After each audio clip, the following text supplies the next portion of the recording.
할렐루야.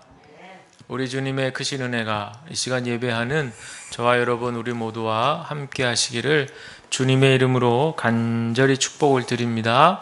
오늘도 말씀 들으시기 전에 우리 전후 좌우 한번 바라보시면서 우리 이렇게 인사하겠습니다. 주님의 사랑으로 축복합니다. 시작.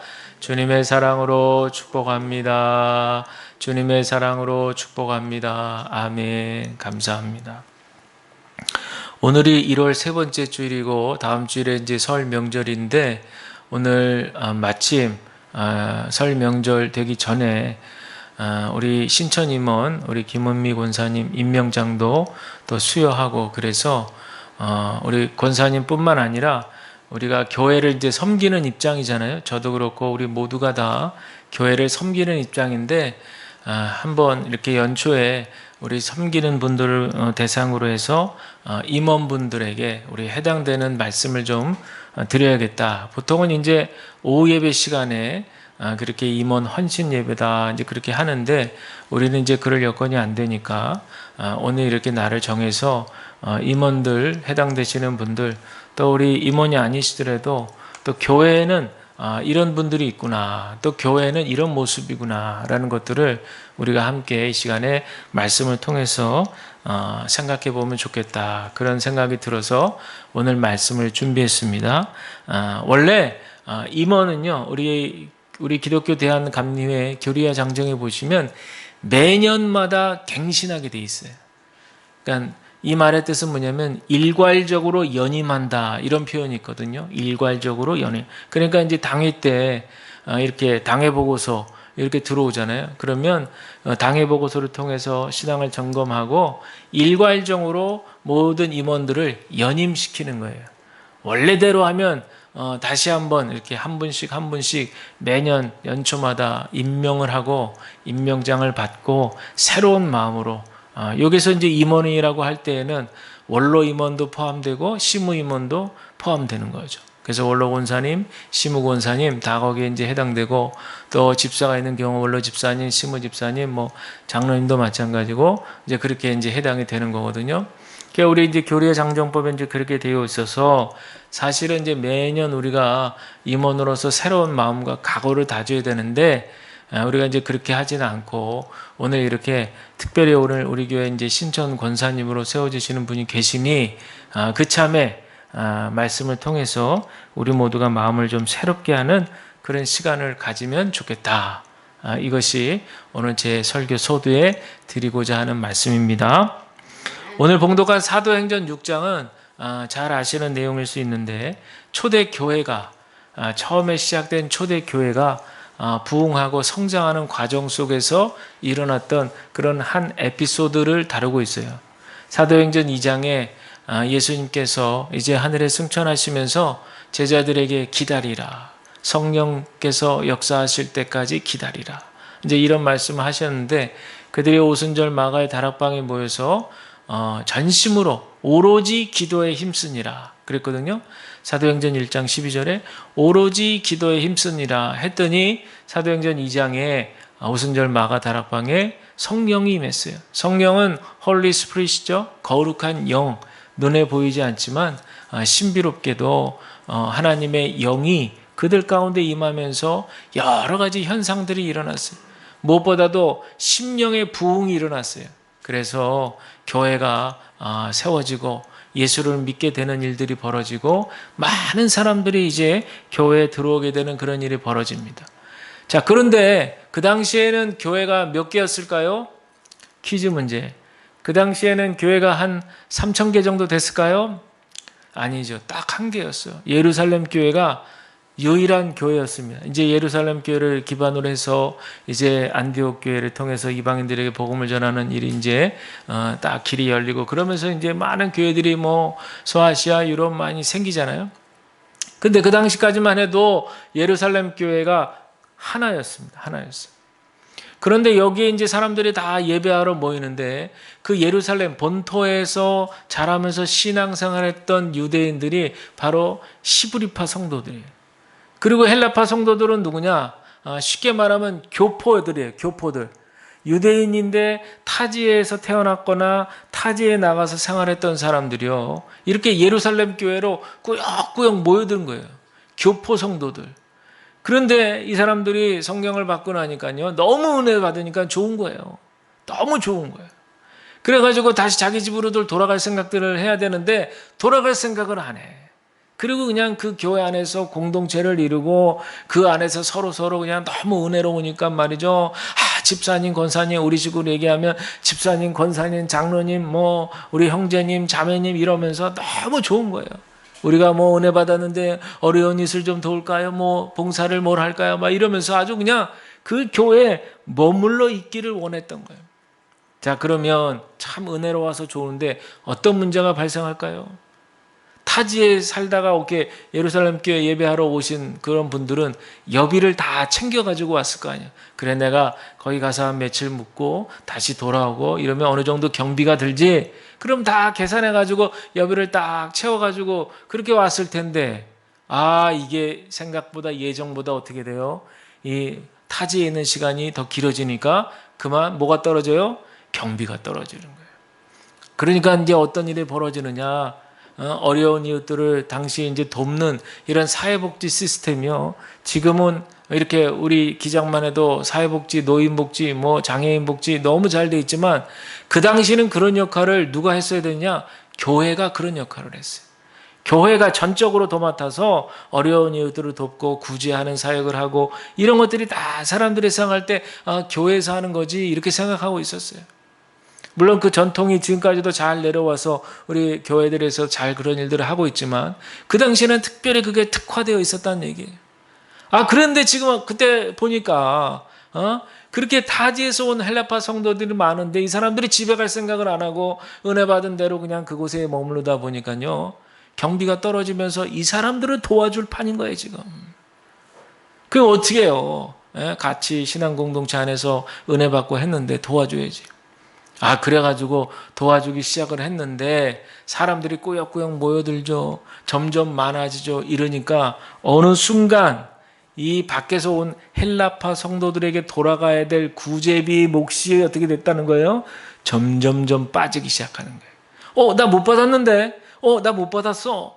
그런데 가만히 보니까 본토배기 사람들에 돌아가는 구제비는 빠지지 않고 따박따박 지급이 되고 뭐 혜택도 돌아가고 식사도 다 돌아가는데 밖에서 온 사람들한테는 이게 보니까 대접이 시원찮은 거예요. 그러니까 어떻게 됩니까? 불만이 생긴 거죠. 그리고 보이지 않게 은혜 받은 공동체인데도요, 이렇게 분파가 생기게 되면서 이 구제 문제로 인하여서 그 분파가 아주 그냥 탁 밖으로 드러나 보이게 됐다는 그런 얘기예요. 여러분 좀 어떤 생각이 드세요? 궁금하지 않아요? 좀 의문이 들지 않으세요? 그렇게 성령 받고 은혜 받았으면은 좀 은혜롭게 교회를 잘 사람들이 섬겨야지. 뭐 이렇게 먹고 사는 문제 때문에 그렇게 서로 간에 그렇게 분파가 만들어지고 그래야 될까? 우리 이제 그런 의문을 가질 수 있는데 여러분 기억하셔야 돼요. 교회도 일종한 사회입니다. 그 사람들, 연약한 사람들이 모이는 곳이기 때문에 완전한 일치를 이룬다는 것 불가능한 일이죠. 근데 여러분 교회하면 너무 이상적인 걸 추구하시는 분들은 교회 안에서는 절대 흠도 없어야 되고 문제도 없어야 되고 문제 있는 사람이 또 들어오면 안 되고 이렇게 강박적으로 생각하는 분들이 있는데 좀 마음을 편안하게 생각하셔야 돼요. 교회는요, 어떤 분들이도 들어오실 수가 있어요. 그리고 교회는 완전한 곳이 아니기 때문에 완벽하게 일치를 이룬다는가? 그거 쉽지 않습니다. 그러니까 오히려 우리가 이상적인 그런 모습을 추구하는 것 참 믿음적이고 좋은 것 같은데, 그러나 이 땅에서 이상적인 그런 교회를 추구한다는 것이 그렇게 쉬운 일은 아니다라는 거예요. 그런데 여러분, 많은 사람들은요, 되게 문제 없는 상황을 원합니다. 내 가정도 그렇고 내 삶에도 그렇고 내 교회도 그렇고 우리 일터에도 마찬가지죠. 문제가 좀 없었으면 좋겠다. 그저 평화로운 상태였으면 좋겠다. 이렇게들 생각하는 경향이 많이 있어요. 그러나 여러분, 지금까지 살아보셔서 알잖아요. 90년 평생 100여 년 가까운 인생을 살아가시면서 내 인생 가운데 단 한 번도 나는 문제가 없었어, 이렇게 생각하시고 말씀하실 수 있는 분은 아마 단 한 분도 없을 거예요. 마찬가지입니다. 교회는요, 연약하고 부족한 그렇게 죄인된 속성을 가진 우리 인간들이 모인 공동체이기 때문에 언제든지 문제가 있을 수 있다는 얘기예요. 어떤 청년이 존경하는 목사님을 찾아갔대요. 그리고 하는 얘기가, 목사님, 세상에 문제없는 교회를 좀 소개해 주십시오. 제가 그 교회를 다니고 싶습니다. 그래? 딱 한 군데 있어. 그러니 그 교회 어느 교회라고 얘기하면서 그 교회를 다녀. 거기는 문제가 없다네. 그런데 자네가 가는 순간 그 교회는 문제가 생길 것이라네. 이 말은요, 그 청년 때문에 그 교회가 문제가 생겼다는 뜻이 아니라 어느 교회든지 다 문제는 있을 수 있다라고 하는 그런 얘기예요. 그러나 여러분, 기억하셔야 될 게 뭔지 아세요? 아무리 교회가 연약하고 문제가 있다 할지라도 여러분, 금은 보화를 가득 담고 있는 그릇을 생각해 보세요. 그 그릇이 금이 갔어요. 너무 오래돼가지고. 그리고 이가 좀 빠졌어요. 또 어떤 한 귀퉁이는 깨졌어. 여러분, 교회가 바로 이 그릇이라고 비유할 수 있어요. 교회에 연약한 사람들, 또 여러 가지 문제가 있는 사람들이 많이 들어와가지고 교회가 막 힘들어지고 어려워질 수 있어요. 그러나 그런 금은 보화를 담고 있는 그릇에 문제가 있다고 하더라도 그 안에 담겨진 정작 중요한 금은 보화는 문제가 있어요, 없어요? 없는 거예요. 그 금은 보화가 바로 누구예요? 우리 주님 예수 그리스도죠. 우리 주님 예수 그리스도에는 전혀 문제가 없는 거예요. 다만 우리 예수님을 머리로 모시고 몸된 교회에 각 지체들이, 우리 몸으로 따지면 손과 발 이런 기능을 하는 부위를 우리 각 성도들이라고 할 수 있는데, 비록 우리 각 지체된 우리 성도들에게 문제가 있고 어려움이 있다 손 치더라도 머리 대신 예수님에게는 문제가 없다는 사실을 여러분들 기억하셔야 돼요.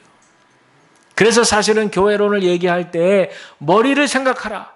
손과 발은 머리의 지시를 따르는 거잖아요. 손 보고 컵을 들어라, 내려놔라, 물을 마셔라, 또 걸어라, 다리에게는 걸어라, 막 머리에서 명령하잖아요.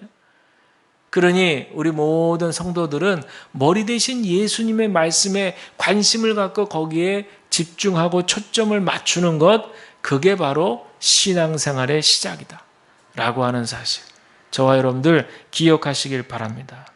자, 그런데 오늘 이제 이런 문제가 구제 문제 때문에 분파가 생겨서 이제 교회가 어렵게 됐잖아요. 이 문제를 사도들이 어떻게 해결하는지 한번 보세요. 3절 말씀 보시면 이렇게 나옵니다. 형제들아, 너희 가운데에서 성령과 지혜가 충만하여 칭찬받는 사람 7을 택하라 그랬어요.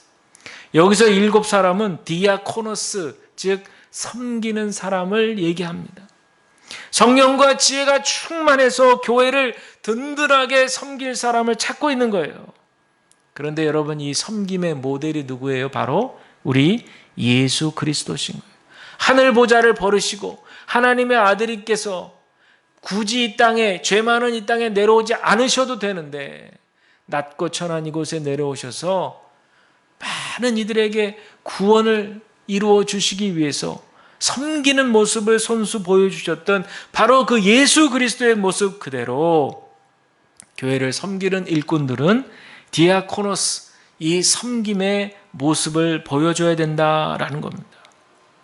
그런데 여러분, 여기서 오해하지 마셔야 될 건, 제가 섬김 자꾸 이렇게 말씀을 드리니까 우리는 섬기다 이러면은 어떤 오해가 있냐면, 섬기면 좀 굴욕적인 모습, 말 한마디도 못하고 내 주장도 얘기하지 못하고 그냥 시키는 대로 기계처럼 졸졸졸졸졸 그렇게 일하는 모습을 우리가 생각해 볼 수 있는데, 여기서 말씀드리는 섬김은 전혀 그런 모습이 아니에요. 우리가 교회 임원으로서 가져야 될 제일 중요한 마음이 뭐냐면, 우리가 하는 이 섬김과 봉사는 우리 주님 예수 그리스도의 대리자로서의 직무를 우리가 감당하는 것임을 여러분들 기억하시기를 바랍니다. 이게 중요해요. 우리가 어떤 마음을 갖느냐가 중요한데, 우리는 대리인으로서 이 일을 감당하는 거예요. 그래서 청지기 하는 말이 바로 그거잖아요. 우리 주님의 귀한 이 교회를 우리가 그분을 대신해서 대리하는 마음으로, 내 것이 아니에요. 마음을 다 비우고 깨끗한 마음으로 우리 교회를 살뜰하게 섬기는 그런 마음이 우리 교회를 섬기는 모든 분들 가운데 함께 있어야 될 줄로 믿습니다. 여러분, 우리 웨슬리 목사님은 여기서 한 걸음 더 나아가서요. 그 당시에 말을 타고 다니면서 막 전도하면서 복음을 전했거든요. 그 당시 영국 국교에 소속됐다가 이제 올더스게이 체험하고 났더니 거기서 보니까 얘는 우리랑 좀 다른 놈 같아. 너 나가. 쫓겨났잖아요. 그러니까 이렇게 번듯한 강대상에서 설교할 수 없게 된 거예요. 설교권 박탈. 존 웨슬리 설교권 박탈 이렇게 돼버렸죠. 그러니까 웨슬리가 아유 그럼 난 이제 끝이야 이랬을까요? 그렇지 않은 거예요. 성령 받으니까 성령 충만하니까 그래 좋아. 그래 너희들은 너희들씩 나는 하나님의 은혜를 전한다. 그래가지고 말을 타고 다니면서 막 노상에서 딱 쓰니까 막 사람들이 어디서들 이렇게 몰려왔는지 몰려와가지고 막 복음을 전하고 막 그랬잖아요. 그런데 이 웨슬리가 생각해 보니까 자기 혼자서 그렇게 하려니까 너무 힘겹고 벅찬 거예요. 그래서 자기도 하는데 자기도 열심히 하는데 순회 설교자를 좀 세우면 좋겠다. 그래서 지금으로 치면 평신도 설교자를 세운 거예요. 그래서 웨슬리에게 제가 아까 광고 시간에 말씀드린 대로 그런 뭐 속회나 밴드, 뭐 선발 신도회 이런 것들을 통해 가지고 말씀으로 무장되고 강하게 훈련받으신 그런 평신도부들, 은혜를 사모하는 막 이런 분들을 세운 거예요, 막. 오늘 저 지점에서는 우리로 치면 저 밑에 정관 초입에서 권사님 설교하세요, 막 이러는 거예요. 기장에서 권사님 설교하세요, 막 이러고 막 그렇게 막 평신도 설교자를 세우는 거예요. 여러분 우리 교례와 장정에도 보면 뭐라고 되어 있냐면 권사는 어떤 분이 권사냐? 담임자의 지도에 따라 기도회를 인도할 수 있는 사람이 권사예요. 또 신자들을 신방하고 낙심한 이들을 권면하며 불신자에게 전도하는 사람이 권사예요. 또 속회를 분담하여 성경을 가르치며 신앙생활을 지도하는 사람이 바로 권사예요.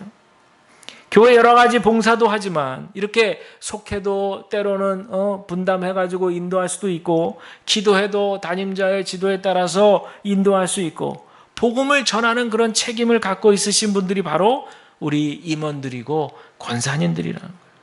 그런데 이 모든 일들이 여러분들 우리 마음의 정체성 속에는 뭐 어떤 생각이 있어야 되냐면 우리 주님 예수 그리스도의 대리자로서의 직무를 수행하고 있다는 사실을 기억하시기를 바랍니다.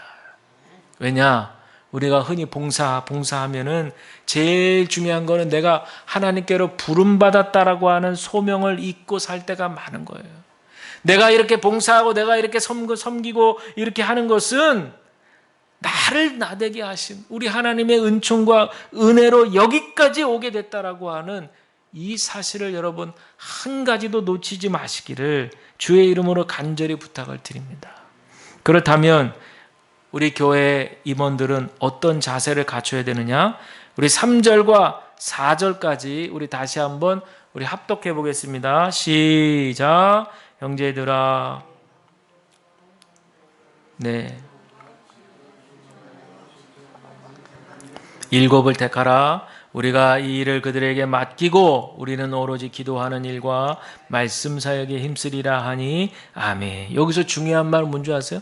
오로지 기도와 말씀의 전만 이 말이 중요한 게 아니라 그건 이제 저한테 해당되는 거고 여기서 중요한 말이 뭔지 아세요? 성령과 지혜가 충만한 사람을 뽑는다. 성령과 지혜가 충만한 사람. 사도들이 지금 이제 대책을 어떻게 해결책을 마련하느냐? 평신도 중에 성령과 지혜가 충만한 7명을 뽑아서 그들에게 조금도 미련 없이 교회 재정을 탁 맡겼어요. 근데 여러분 재미있는 사실은 이 선택된 7지사의 이름들을 보면 모두가 다 헬라파 성도들의 명단인 거예요. 그 안에 있는 토바기파, 유대파에서 뽑지 않고요. 막 지금 원망하고 불평하고 있는 헬라파에서 집사 7을 모두 선택했다는 것이에요. 그리고 그렇게 그 의견을 그 히브리파 성도들이 사도들한테 전했을 때 이 듣고선 사도들이 만약에 저 같았으면 그래도 똑같이 히브리파 성도들도 한 3명 저쪽도 뭐 3명 우리 쪽에서 1명 뭐 이래야 되는 거 아닙니까? 뭐 이럴 수 있는데 전혀 그렇게 하지 않았어요. 그냥 전적으로 거기서 올라오는 의견을 그렇게 하시죠 하고 다 동의하고 결정해 줬어요. 저는 여러분 이 부분을 보면서요, 이 히브리파 본토박이 이 유대인 성도들이 자기네들이 자부심을 가지고 이거 우리가 좀 나서서 해야 되는 문제 아니냐 이렇게 할 수도 있는데 그러지 않았다는 거예요. 그리고는 자기네들보다 그 밖에서 온 헬라파 성도들을 더 높게 생각하고 말이죠. 그분들이 다 맡아서 하셔도 좋을 것 같다고. 이렇게 하는 그런 넓은 마음을 가지고 보면 얼마나 은혜로운가. 저는 그런 생각입니다. 자, 그런데 이쯤 되면요, 이제 여기까지 말씀을 드리면 임원들은 역시 마음이 넓어야 되는구나. 임원들은 성령 충만한 그런 사람이어야 되는구나 라고 생각할 수 있어요. 그래서 이런 임원분들은 이런 능력을 가지고 이런 마음을 가지고 넓은 마음을 가지고 성령 충만해서 문제를 착착착착 해결하고 그래야 되는구나 라고 착각할 수 있어요. 저는 오늘 그 말씀을 드리려는 게 아니에요. 임원은 어떤 분이어야 되는가? 또 우리 교회에 오시는 모든 성도들은 어떤 분이어야 되는가? 하나님의 은혜를 공급받는 분이 되셔야 할 줄로 믿습니다. 무슨 말씀이냐? 오순절 마가 다락방에만 성령의 역사는요, 하나님께서 내가 주겠다 해서 약속하신 바를 이룬 겁니다. 즉 그들의 조금이라도 믿음이 만약에 생겼다면 그거는 전적인 하나님의 은혜라는 얘기예요. 그러니까 초대교회 때는요, 누가 더 믿음이 있냐 없냐, 누가 더 성령 충만하냐 그렇지 않냐를 따질 만한 상황이 아니었어요. 그저 우열을 가릴 상황이 아니었고, 비교해가지고 내가 저 사람보다 조금 더 낫지, 내가 저 사람보다 조금 더 충만하지, 이런 개념이 아니었어요.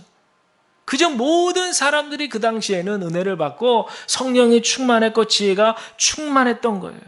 그 증거가 되는 말씀 하나만 설명드리면 사도행전 4장 31절에 보면요, 이제 막 제자들이 핍박을 받거든요.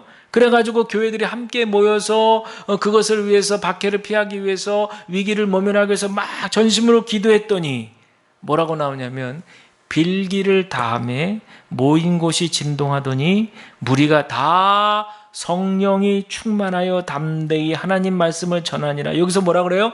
무리가 다 성령이 충만했다고. 그러니까 누구는 성령 충만하고, 이 권사님은 성령 충만하고, 김 권사님은 성령이 불충만하고, 그런 것이 결코 아니에요. 그러니까 여기서 성령과 지혜가 충만하다는 것은 인간의 어떤 수준의 상태를 묘사하는 말이 아니라 그만큼 지금 이 공동체 위에 하나님께서 역사하고 계시다는 그런 얘기. 여러분, 이것을 볼 줄 아시기를 주의 이름으로 간절히 축복을 드립니다.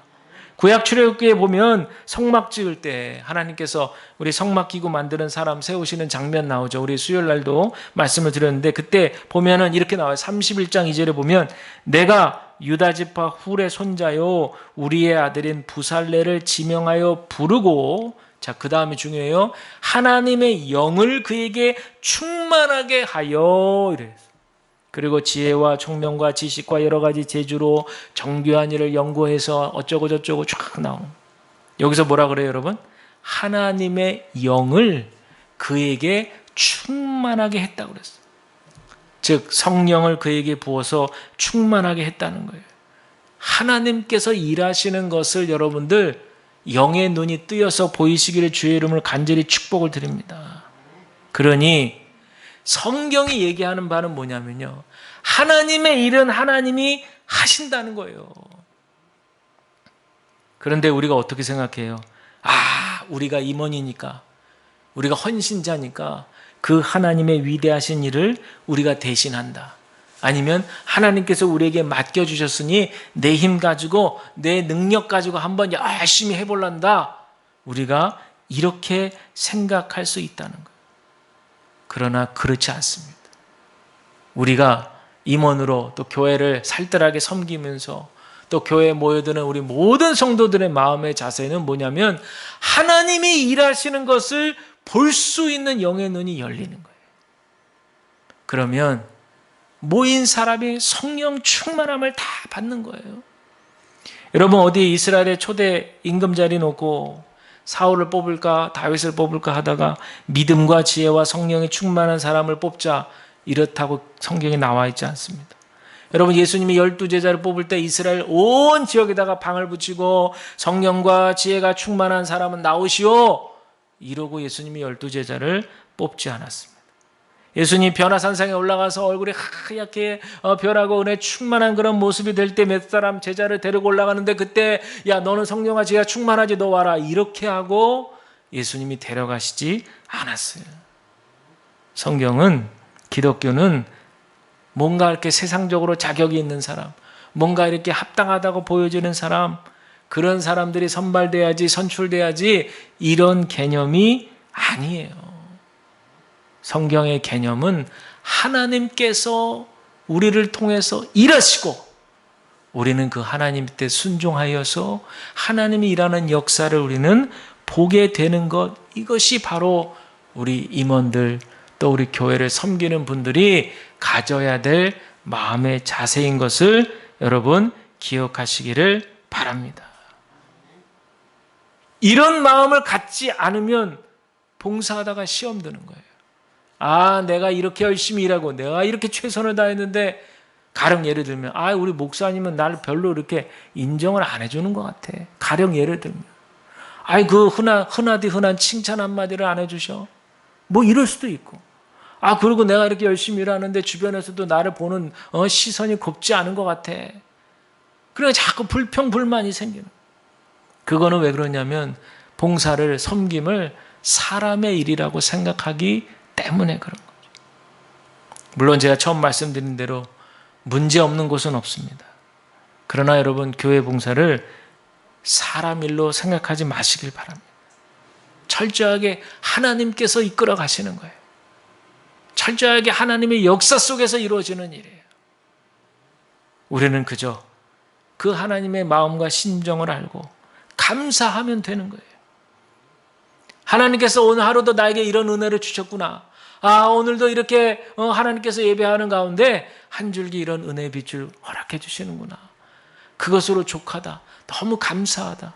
이 기쁨과 감사를 느끼는 거예요. 그리고 누리는 거예요.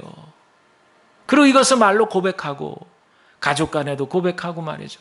우리 속회 안에서도 고백하고 말이죠. 그래서 그 사랑의 말로, 용서의 말로, 서로서로를 수용하고 서로서로를 인정하는 말로, 그래서 점점 더 성령 안에서 끈끈하게 공동체를 이루고 세워가는 것, 이것이 바로 우리 교회를 세워가시는 분들, 저를 포함해서 우리 모든 임원분들, 또 우리 교회를 에서 함께 신앙생활하는 모든 분들이 하셔야 될 마음 자세라는 사실을 여러분 기억하시기를 바랍니다. 바라기는 오늘 신천 임원으로 임명받으시는 우리 권사님이나 또 우리 모든 임원분들 올 한 해 하나님의 은혜만을 쫓아가시기를 주의 이름으로 간절히 축복을 드립니다. 작은 일에서 큰 일까지 내가 섬긴다는 생각이 아니라 하나님의 은혜로 섬길 수 있게 된 것이 너무 감사하다. 그렇게 우리가 이제 연말에는 고백할 수 있게 되어지기를 간절히 축복합니다. 이것이 바로 신앙 공동체의 모습이에요. 우리 주양교회가 아름다운 이런 신앙 공동체에 세워나갈 수 있게 되어지기를 주님의 이름으로 간절히 축복을 드립니다. 기도하겠습니다. 하나님 감사합니다. 오늘 우리에게 주신 말씀